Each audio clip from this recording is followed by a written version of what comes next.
সময় বদলেছে, কিন্তু হার মানেননি পারুল। একসময় রাজশাহীর দুর্গাপুর পৌরসভার নির্বাচিত কাউন্সিলর পারুল বেগম আর চা বিক্রি করে নিজের জীবিকা নির্বাহ করছেন। সমাজের চোখে এটি হয়তো পেশার পরিবর্তন, কিন্তু তার কাছে এটি সংগ্রামের আরেকটি রূপ। নারী উন্নয়ন, সমাজসেবা আর স্থানীয় জনগণের পাশে থেকে কাজ করার জন্য তিনি তখন ছিলেন পরিচিত ও প্রিয় মুখ। সময়ের পালা বদলে এখন তার পরিচয় ভিন্ন। ক্ষমতার চেয়ার নেই, তবুও আছেন মানুষের মাঝে, এইবার চায়ের কাপ হাতে। আজ তিনি নিজ হাতে চা বানিয়ে দোকান চালান। সঙ্গী তার স্বামী আবু তাহের, যিনি দোকান সামলাতে প্রতিদিন সাহায্য করেন। এ দম্পতির সংসার 4 সন্তান, 2 ছেলে ও 2 মেয়ে। মেয়েদের বিয়ে দিয়েছেন, ছেলেরা এখনো লেখাপড়া করছে। মা বাবার সংগ্রাম দেখে তারাও শিখছে আত্মনির্ভরতা। পারুল বলেন, আমার 2টা জমজ বাচ্চা হওয়ার পরে আমি এখানে 22 বছর হচ্ছে দোকান করেছি। এই জমজ বাচ্চা 2টা মানুষ করার কারণে গরিব মানুষ হয়তো বা কিনা কেটে খাইতে পারবো না, সেজন্য দোকান করে দোকানের তিনি 2 বাচ্চা আমার এখন এই যে এসএসসি পরীক্ষা দিচ্ছে ইয়ার। তারপরে হচ্ছে 8 বছর দোকান চালানোর পরে লোকজনে লাগে পড়ে আমাকে ভোটে দাঁড়া দিছিল। দেওয়ার পরে পাশ করে 5 বছর কমিশনারি করেছি। 5 বছর কমিশনারি করার পরে তারপরে হলো আবার ভোটে দাঁড়ায়, সেবার হয়তো ভাগ্যে নাই, পাশ করতে পারিনি।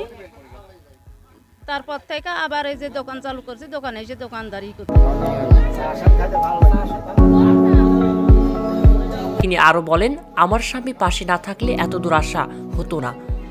আমরা একসাথে দোকান চালাই, সংসার চালাই, ছেলেদের পড়াশোনা চালিয়ে যাচ্ছি। দেবীপুরের এক কোণে ছোট্ট এই চায়ের দোকানটি এখন শুধু ব্যবসা নয়, এটি হয়ে উঠেছে সংগ্রাম আর আত্মমর্যাদার প্রতীক। যারা এখানে চা খেতে আসেন তারা শুধু স্বাদ খোঁজেন না, খোঁজেন প্রেরণাও। একজন গ্রাহক বলেন, মাঝে মধ্যে এখানে একটু জায়গাটাও ঠান্ডা, এখানে বসে থেকে চাটা খাই। তো এই দোকান চা খেলে মনে হয় সাহসের চা খাচ্ছি। পারুল আপার গল্প শুনে অনেকেই অনুপ্রাণিত হয়। স্থানীয় এক গৃহবধূ বলেন, তিনি আমাদের দেখিয়েছেন ঘরের নারীরাও সমাজের মুখ হতে পারে। পারুলের ইচ্ছে ভবিষ্যতে তার দোকানটি বড় করবেন। এই সংগ্রামী নারীর গল্প শুধু দেবীপুর নয়, সারা দেশের নারীদের জন্য এক বাস্তব অনুপ্রেরণা। সময় বদলেছে, কিন্তু পারুল বেগমের সাহস, আত্মবিশ্বাস ও মানুষের প্রতি ভালোবাসা আজও অটুট। সকাল বিকেল নিয়মিত আমরা এখানে চা খাই। এর চাটা বানায় খুব ভালো, সবসময় ভালো চা চলে, সবাই আসে। আর এই আগে ছিল চায়ের দোকানদারি, পরে আমার পৌরসভার 1 নং ওয়ার্ডের কাউন্সিলর হয়েছিল, তারপরে ভোটে দাঁড়ায় ফেলবাড়ির তিনি চায়ের দোকানই করেছে, চাই বেচতেছে, চলতেছে। খুব ভালো বানায়, সন্ধ্যা এবং বিকালে আমি চা খেতে আসি। হ্যাঁ, আগে ছিল কমিশনার, ছিল এখানকার 1 নম্বর ওয়ার্ডে। আল্লাহ যথেষ্ট ভালো রাখছে আর কি, আর এখানকার পরিবেশটা অনেক ভালো।